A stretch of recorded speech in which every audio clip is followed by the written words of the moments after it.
he's a very great person and he's achieved a lot, and in that respect his experiences account for a lot, but there are new things that I might have thought of that he might not have thought of, which would provide a different perspective. So just sometimes the student can teach the master.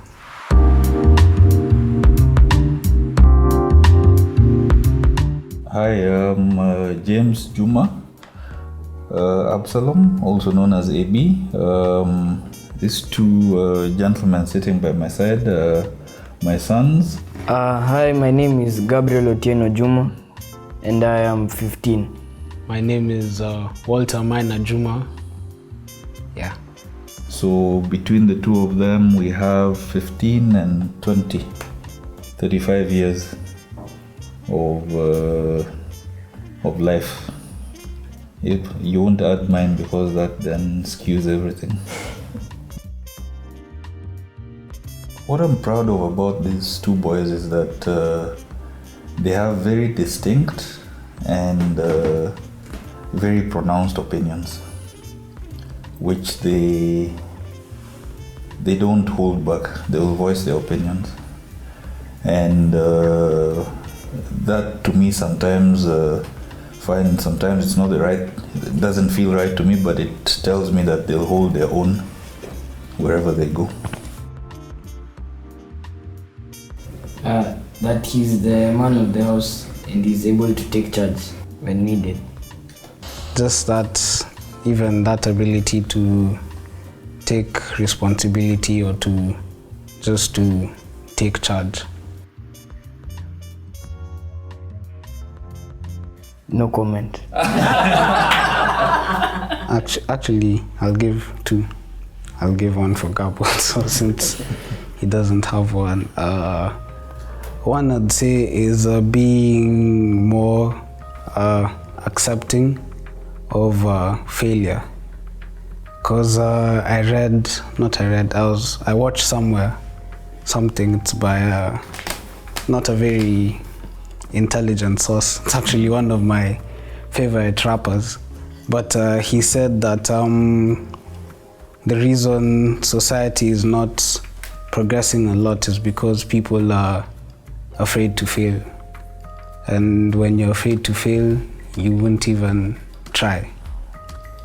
So I think that translates a lot into life also, because in a lot of the things that we think about, new things, there's a very high chance we'll fail.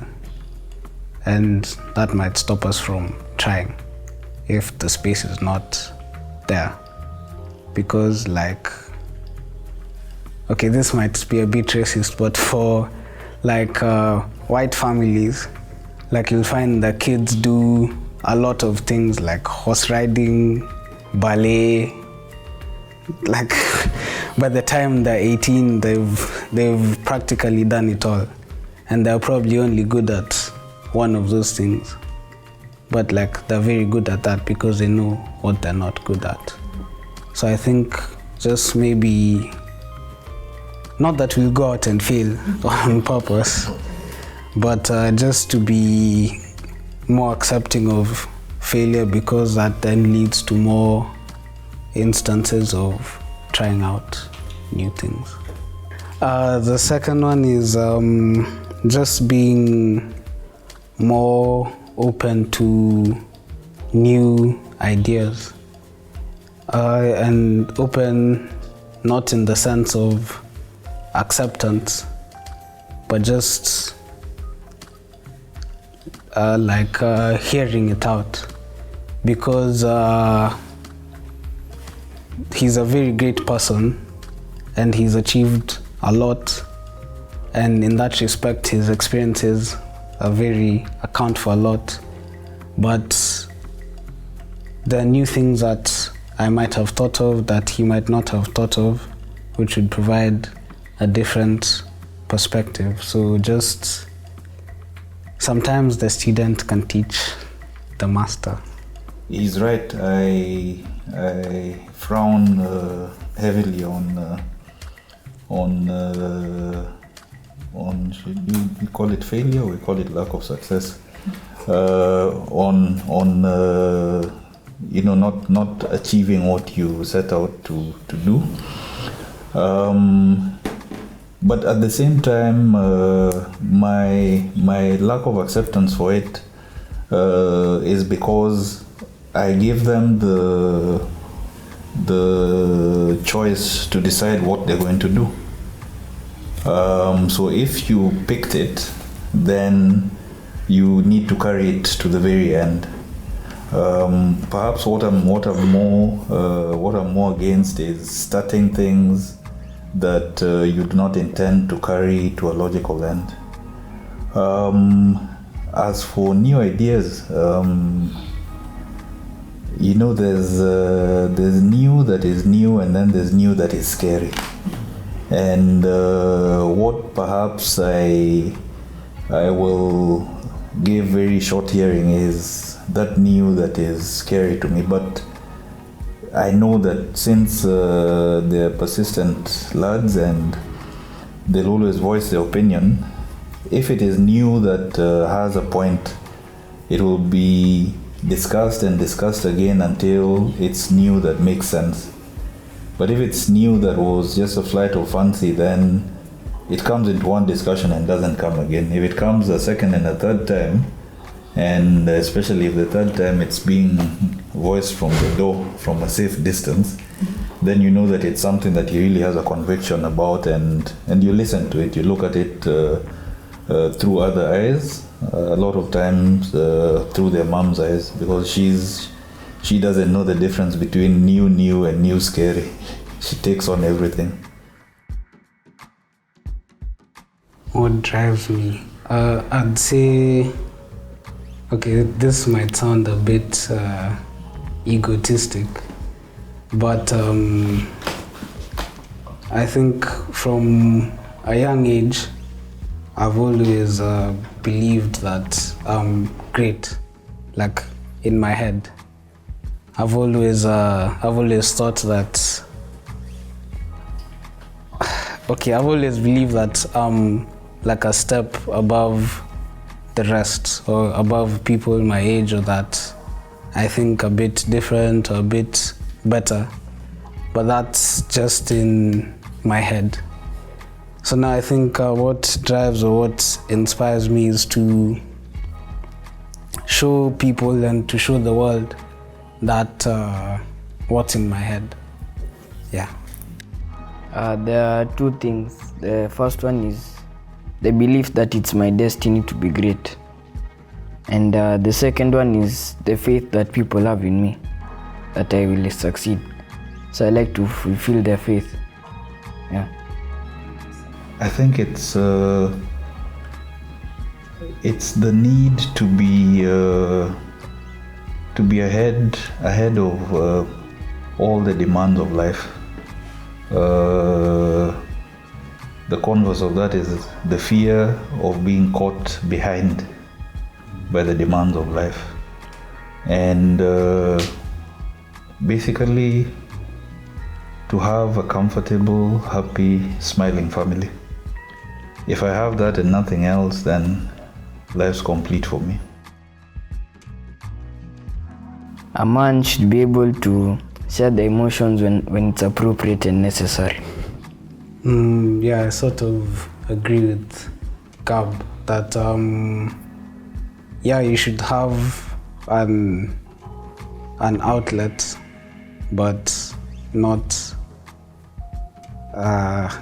necessarily all the time, because the way like life is, or the way society has been set up, where there's a certain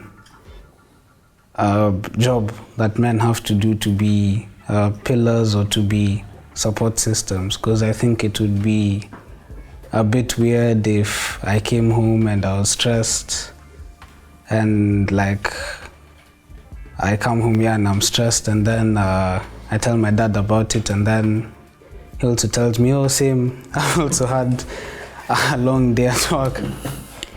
I don't think we'd get very far. So as much as you're supposed to have an outlet, to a certain extent, you're also supposed to ensure that you're strong for the people around you. The biggest one is not being expressive in as far as feelings go. So we come home and, as Walter said, each of us has had a bad day, and there's then 3 bears with sore heads walking around the house, short words, angry looks, and it's something that perhaps would have been solved by just sitting down and saying you'd not believe the kind of day I had, and getting the relief that comes from expressing that.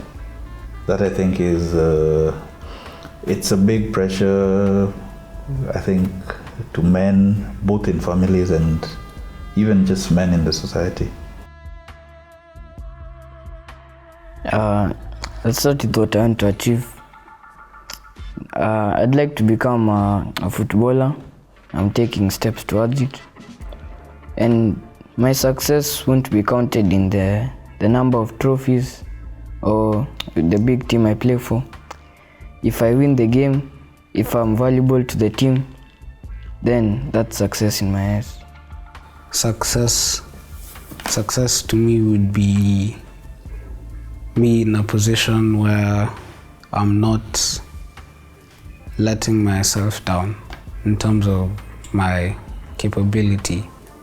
So regardless of whatever path or whichever different path I'll be taking, to me, because like I said before, I believe I'm great. So as long as I'm keeping up with the idea of myself, then I'll be successful. The vision I have for the boys and for Nina is one that is shaped very much by my paternal grandfather and my father.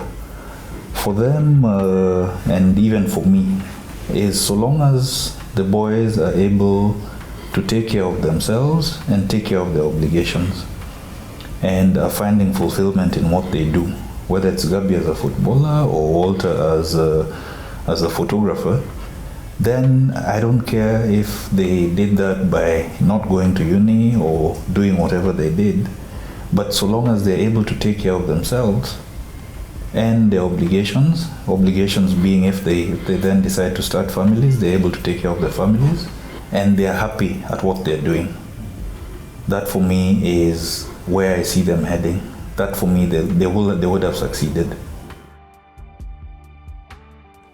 My sister, she's a very interesting person. Sometimes she can be the best person in the world to you. She brings you joy and happiness. Other times, she just makes you annoyed. And you feel like you can't deal with her. But that's part of being a sibling.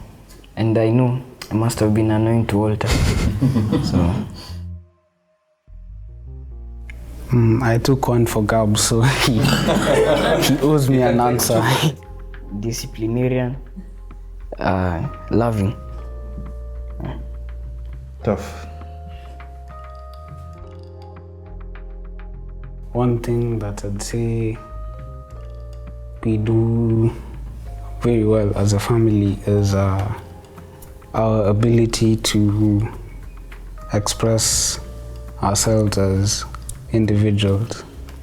Yeah, because I think that a lot of times in families you usually get either drowned out or you're blended into the general goal of the family. So I think our ability to express ourselves as individuals but still follow a general good family direction is nice.